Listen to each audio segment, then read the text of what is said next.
Hey up! Now then, how's that doing? Welcome to the Yorkshire Foodies YouTube channel. I hope you're all good, wherever you are, wherever you're doing. And this video is about a proper, traditional Yorkshire dish. Yorkshire pudding, but with a twist. Now, if I were to say to you Yorkshire pudding, everybody in Yorkshire should really know what I'm actually making. But if I were to say to you toad in the hole, what would you say? Well, I think a lot of you might think sausages in Yorkshire pudding, but a lot of people wouldn't know what toad in the hole is.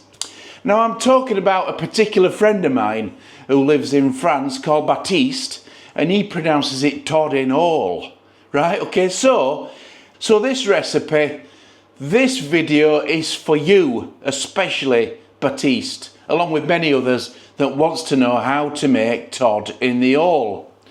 Now, there's a few secrets to making toad in the hole. One of them is to get a bloody hot oven, because you need your oven really hot. And secondly, the right consistency for your Yorkshire pudding batter. Oh, and 2 decent pork sausages. So, let me tell you what the ingredients are, and then I'll run through with it how we go ahead and put it all together and what the finished result is. So the first thing that we've got 98 grams of plain flour. We've got 180 mils of full fat milk.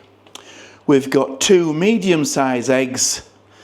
We've got a little Pyrex dish for mixing in, and this is a dish that we're going to actually make us toad in the hole in.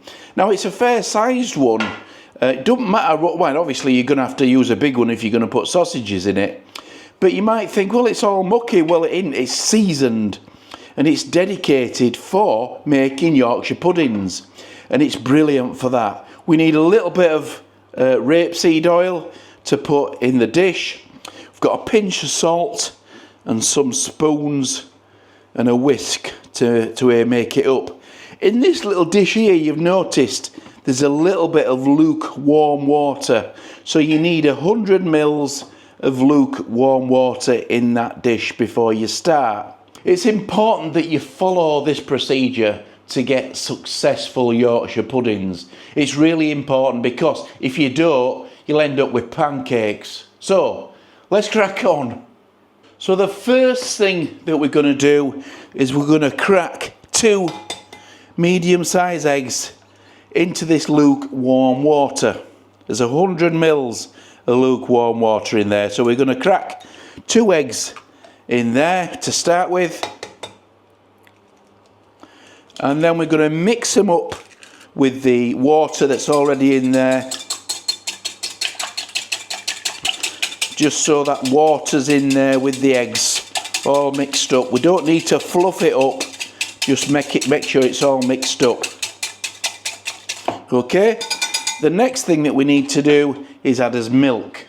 So we pour around about half the milk in there, and then we slowly add this plain flour, 98 grams, into this mixture. So we add a couple of spoonfuls, and then we mix that in. Being careful not to get it to fly all over the bloody place. Okay, so when that's in there, now the idea is to try and get some air in that mixture to beat it. Okay, put a little bit more milk in there and some more flour. And we do this until it's all added together. Won't take long. And I'll show you when we've finished what kind of consistency we've got. You'll notice there in the right hand side of your picture, I think it is maybe, the 2 pork sausages. Now they're from a local butcher that I use, and they're super nice. I love sausages. Sausages are ace. Okay, a little bit more milk. Well, we can throw the rest of that in there, and we can put the rest of the flour in there as well. Put that to one side, we don't need that anymore. So give it a good old whisk, give it a good old mix. Yeah, the consistency that you're looking for is a little bit like soup. Just a little bit thinner than kind of your regular tinned tomato soup. Here we are. Right, so now we've prepared this mixture, it's really important that you let it stand. It needs to stand for about an hour, just at room temperature. You can leave it without anything on the top, you don't need to cover it up. You can leave it with the whisking and just put it somewhere out of the way for about an hour. And that will give you time to get your oven up to temperature. So your temperature of your oven needs to be round about 220 to 230, it needs to be really hot. And you need to get your tin in really early. So we'll get some oil in the tin and we'll put that in the oven.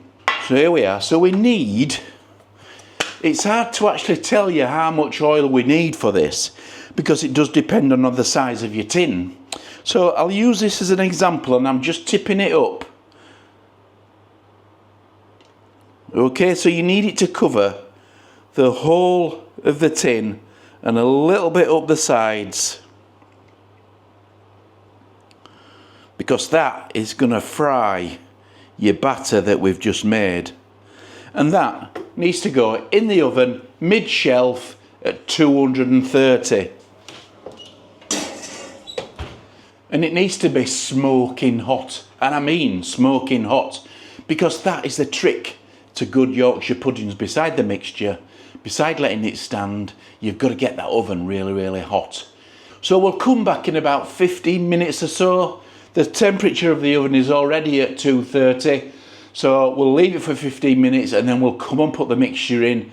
Right, so you can see how hot it is in that oven. It needs to be round about 230, 220, 230, and I can smell the oil. I can smell the oil from the pan, the Yorkshire pudding pan that's in there, and I can smell the oil. It is starting to smoke, which is how we want it.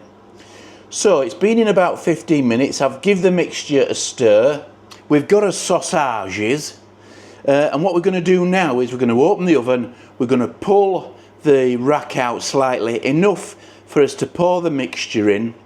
We're going to put our sausages in after that, and we're going to whack it back in the oven. Now the key to this step is to do it fairly briskly. You don't want to spend too much time dawdling about, pouring mixture in, faffing about with your sausages. You want to get it in there and you want to get it back up to temperature, and then we can watch it rise. So I'll do this one-handed because I'll need to hold the camera at the same time. So here we go. Let's how we're going to do this. This is going to be good fun. Here we go. Open the oven. Oh Jesus, that's hot. Okay, pull this pan out slightly, pull it to edge, pour us mixture in. You don't want too much, it's going to sizzle, which is what you want it to do. That's enough. Put our sausages in. Put our sausages in, get them sausages in. Yeah, and then whack it back in. Go on, lad, get up there. Right, now we're in.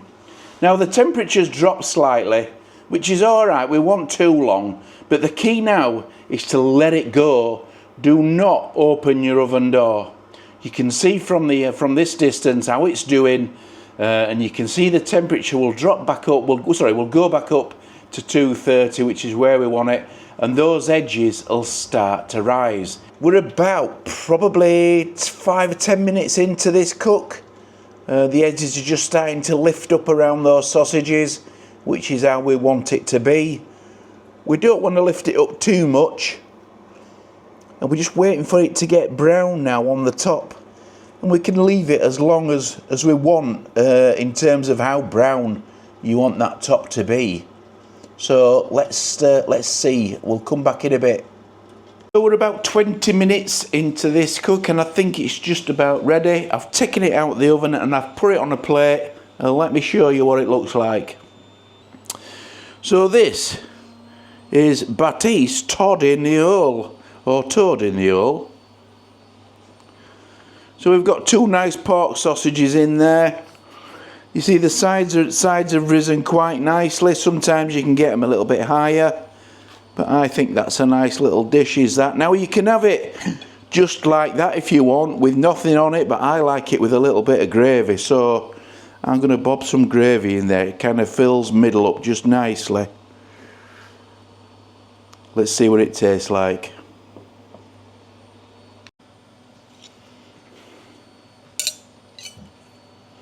Let's have a bite. It looks nice.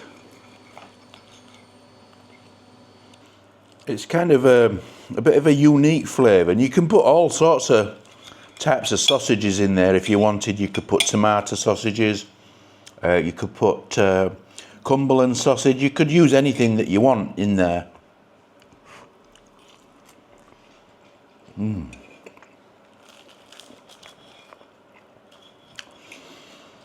So, toad in the hole.